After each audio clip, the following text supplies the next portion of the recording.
Assalamualaikum warahmatullahi wabarakatuh. Saya Kosi Ardana, NPM 18110601444 dari Biologi B semester 5. Saya akan membahas tentang materi kurikulum 2013. Pertama, pendidikan di Indonesia ini belum terlepas dari berbagai macam masalah. Salah satu masalah pendidikan di negara kita yang masih menonjol saat ini ialah adanya kurikulum yang silih berganti dan tanpa adanya arah pengembangan yang benar-benar diimplementasikan sesuai dengan perubahan yang diinginkan pada kurikulum tersebut. Kemudian kurikulum ini mempunyai kedudukan yang sangat penting dalam lembaga pendidikan, yaitu sebagai salah satu penentu keberhasilan pendidikan. Semakin maju suatu bangsa, maka semakin maju pula ilmu pengetahuan. Oleh karena itu, pendidikan dengan kurikulum yang mampu menghasilkan generasi penerus bangsa yang berakhlakul karimah, berketerampilan dan berpengetahuan yang luas agar mampu bersaing di dunia internasional. Salah satu tujuan kurikulum 2013 ini untuk mempersiapkan manusia di Indonesia agar memiliki kemampuan hidup sebagai pribadi dan warga negara yang beriman, produktif, kreatif, dan inovatif, serta afektif dan mampu berkontribusi pada kehidupan bermasyarakat, berbangsa, dan bernegara. Di sini kita akan membahas tentang pengertian kurikulum 2013. Apa sih kurikulum 2013? Kurikulum 2013 ini merupakan perangkat mata pelajaran dan program pendidikan berbasis sains yang diberikan oleh suatu lembaga penyelenggaraan pendidikan dengan tujuan untuk mempersiapkan lahirnya generasi emas bangsa Indonesia dengan sistem di mana siswa lebih aktif dalam kegiatan belajar mengajar. Adapun objek yang menjadi pembelajaran dalam penataan dan penyempurnaan kurikulum 2013 merupakan penekanan pada fenomena alam, sosial, seni, dan budaya. Berbeda dengan kurikulum sebelumnya, kurikulum 2013 ini lebih menekankan pada ketiga aspek, yaitu menghasilkan peserta didik berakhlak mulia atau afektif, berketerampilan atau psikomotorik, dan berpengetahuan atau konektif yang berkesinambungan, sehingga diharapkan agar siswa lebih kreatif, inovatif, dan lebih produktif. Sejenak, pembelajaran merupakan setiap upaya yang dilakukan dengan sengaja oleh peserta didik yang dapat menyebabkan peserta didik melakukan kegiatan belajar. Kemudian, menurut guru, pembelajaran adalah untuk menciptakan sistem lingkungan yang mengoptimalkan kegiatan belajar.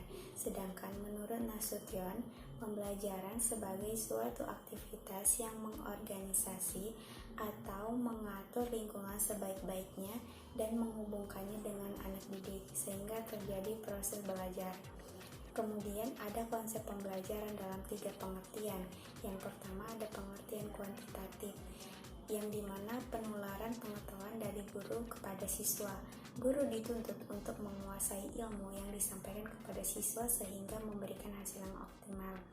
Yang kedua itu ada pengertian institusional, yang dimana penataan segala kemampuan mengajar sehingga berjalan dengan efisien. Guru harus selalu siap mengadaptasikan berbagai teknik mengajar. Kemudian ada pengertian kualitatif. Upaya guru untuk memudahkan belajar siswa, sehingga peran guru tidak hanya menyampaikan materi pelajaran, tetapi juga melibatkan siswa dalam aktivitas belajar yang efektif dan efisien. Pada rasional pengembangan kurikulum 2013, pengembangan kurikulum 2013 merupakan langkah lanjutan pengembangan kurikulum berbasis kompetensi yang telah dirintis pada tahun 2004 dan KTSP 2006 yang mencakup kompetensi sikap, pengetahuan, dan keterampilan secara terpadu. Kemudian pengembangan kurikulum perlu dilakukan karena adanya berbagai tantangan yang dihadapi, baik tantangan internal maupun eksternal. Tantangan internal, dia memenuhi 8 standar nasional pendidikan yang meliputi standar pengelolaan, standar biaya, standar isi, standar sarana prasarana, standar pendidikan dan tenaga pendidikan, standar proses, standar penilaian, dan standar kompetensi kelulusan. Kemudian pada tantangan eksternal, tantangan masa depan antara lain yang mencakup globalisasi, kemajuan teknologi informasi. Dan ada karakteristik kurikulum 2013. Dalam kurikulum 2013 memiliki karakteristik yang pertama ada isi atau konten kurikulum yang dimana merupakan kompetensi yang dinyatakan dalam bentuk kompetensi inti atau KI, satuan pendidikan dan kelas dirinci lebih lanjut dalam kompetensi dasar atau KD mata pelajaran. Kemudian ada kompetensi inti atau KI yang merupakan gambaran secara kategorial mengenai kompetensi dalam aspek sikap, pengetahuan, dan keterampilan. Nah, yang ketiga ada kompetensi dasar atau KD. Kemudian yang keempat ada kompetensi inti dan kompetensi dasar. Kemudian ada kompetensi inti menjadi unsur organisasi. Kemudian ada kompetensi dasar yang dikembangkan didasarkan pada prinsip akumulatif, saling memperkuat dan memperkaya antara mata pelajaran dan jenjang pendidikan. Kemudian ada silabus yang dikembangkan sebagai rancangan belajar untuk satu tema, dan dalam silabus tercantum seluruh KD untuk tema atau mata pelajaran di kelas tersebut. Kemudian ada rencana pelaksanaan pembelajaran yang dikembangkan dari setiap KD yang untuk mata pelajaran dan kelas tersebut. Lanjut pada proses pembelajaran dalam kurikulum 2013.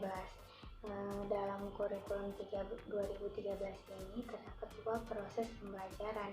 Yang pertama ada pembelajaran intrakurikuler dan yang kedua itu pembelajaran ekstrakurikuler. Nah, yang pertama intrakurikuler ini pembelajaran yang berkenaan dengan mata pelajaran dalam struktur kurikulum dan dilakukan di kelas, sekolah, serta masyarakat. Sedangkan ekstrakurikuler ini kegiatan yang dilakukan untuk aktivitas yang dirancang sebagai kegiatan di luar kegiatan pembelajaran terjadwal secara rutin setiap minggunya. Pada sistem penilaian dalam kurikulum 2013, yang pertama itu kita bahas ada jenis-jenis penilaian pada kurikulum 2013. Yang pertama ada penilaian otentik, kemudian ada penilaian berbasis portofolio, kemudian ada ulangan. Ulangan ini ada ulangan harian, ulangan tengah semester, ulangan akhir semester. Kemudian ada penilaian uji tingkat kompetensi atau UTK, ada juga uji mutu tingkat kompetensi atau UMTK, kemudian ada penilaian ujian nasional dan penilaian ujian sekolah. Nah, ada juga prinsip dan pendekatan penilaian. Penilaian hasil belajar peserta didik pada jenjang pendidikan dasar dan menengah itu didasarkan pada prinsip-prinsip sebagai berikut. Yang pertama ada objektivitas, yang berarti penilaian berbasis pada standar dan tidak dipengaruhi oleh faktor subjektivitas penilaian. Yang kedua ada terpadu, yang dimana penilaian ini oleh pendidik dilakukan secara terencana. Yang ketiga ada ekonomis, yang dimana penilaian yang efisien dan efektif dalam perencanaan, pelaksanaan, dan pelaporannya. Kemudian ada transparan, yang dimana prosedur penilaian, kriteria penulisan, dan dasar pengambil keputusan dapat diakses oleh semua pihak. Kemudian ada menyatu dengan kegiatan pembelajaran dan berkesinambungan, serta ada akuntabel, yang berarti penilaian dapat dipertanggungjawabkan kepada pihak internal sekolah maupun eksternal untuk aspek teknik, prosedur, dan hasilnya. Dan yang terakhir ada edukatif, yang berarti pendidikan dan memotivasi peserta didik dan guru. Adapun metode pembelajaran dalam kurikulum 2013. Metode pembelajaran merupakan cara yang digunakan dalam proses pembelajaran sehingga diperoleh hasil yang optimal. Adapun berbagai metode pembelajaran yang dapat digunakan pendidik dalam kegiatan pembelajaran. Yang pertama ada metode ceramah, yang dimana penyampaian materi dari guru kepada siswa melalui bahasa lisan yang baik, verbal maupun nonverbal. Kemudian yang kedua ada metode latihan. Penyampaian materi melalui upaya penanaman kebiasaan tertentu sehingga diharapkan siswa dapat menyerap materi secara optimal. Yang ketiga ada metode tanya jawab, yang dimana penyajian materi pelajaran melalui bentuk pertanyaan yang harus dijawab oleh anak didik. Kemudian ada metode karya wisata, yang dimana metode penyampaian materi ini dengan cara membawa langsung anak didik ke objek di luar kelas atau di lingkungan kehidupan nyata agar siswa dapat mengamati atau mengalaminya secara langsung. Kemudian ada metode demonstrasi, yang dimana metode pembelajaran ini dengan cara memperlihatkan suatu proses atau suatu benda yang berkaitan dengan bahan pembelajaran. Kemudian ada metode sosiodharma, yang dimana metode ini pembelajaran yang memberikan kesempatan kepada anak didik untuk melakukan kegiatan memainkan peran tertentu yang terdapat dalam kehidupan sosial. Kemudian ada metode bermain peran, pembelajaran melalui pengembangan imajinasi dan penghayatan anak didik dengan cara anak didik memerankan suatu tokoh. Kemudian ada metode diskusi, yang dimana metode pembelajaran ini melalui pemberian masalah kepada siswa dan siswi diminta untuk memecahkan masalah secara berkelompok. Kemudian ada metode pemberian tugas dan resitasi, yang dimana metode ini melalui pemberian tugas kepada siswa. Resitasinya merupakan metode pembelajaran yang bertugas pada siswa untuk melaporkan pelaksanaan tugas yang telah diberikan oleh guru. Kemudian ada metode eksperimen, yang dimana memberikan kepada siswa untuk pencobaan. Kemudian yang terakhir ada metode proyek, yang dimana prinsip dalam memilih metode pembelajaran ini sesuai dengan tujuan, tidak terkait pada suatu alternatif. Penggunaan bersifat kombinasi. Faktor yang menentukan dipilihnya suatu metode dalam pembelajaran ini ialah satu, tujuan pembelajaran, tingkat kematangan anak didik, dan situasi serta kondisi yang ada dalam proses pembelajaran tersebut. Selanjutnya ada mode-mode pembelajaran yang sesuai dengan kurikulum 13. Ada beberapa. Yang mode pembelajaran merupakan bentuk pembelajaran yang tergambar dari awal sampai akhir yang disajikan secara khas oleh guru. Yang pertama ada model inquiry learning, yang dimana model inquiry ini dia mengakses observasi atau mengamati, mengajukan tentang fenomena yang dihadapi, terus mengumpulkan data yang terkait dengan dugaan dan merumuskan kesimpulan. Sedangkan model discovery learning dia memberikan stimulan dapat berupa bacaan, gambar, situasi sesuai dengan materi pembelajaran. Sedangkan problem based learning dia untuk merangsang peserta didik untuk belajar melalui berbagai permasalahan nyata. Sedangkan yang terakhir ada project based learning, yaitu pembelajaran yang memfokuskan pada permasalahan kompleks yang diperlukan peserta didik dalam melakukan investigasi dan memahami pembelajaran melalui investigasinya.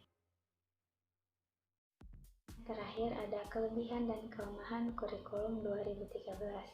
Kelebihan kurikulum 2013 salah satunya ialah kurikulum 2013 ini menggunakan pendekatan yang bersifat alamiah karena berfokus dan bermuara pada hakikat peserta didik untuk mengembangkan berbagai kompetensi sesuai dengan kompetensinya masing-masing.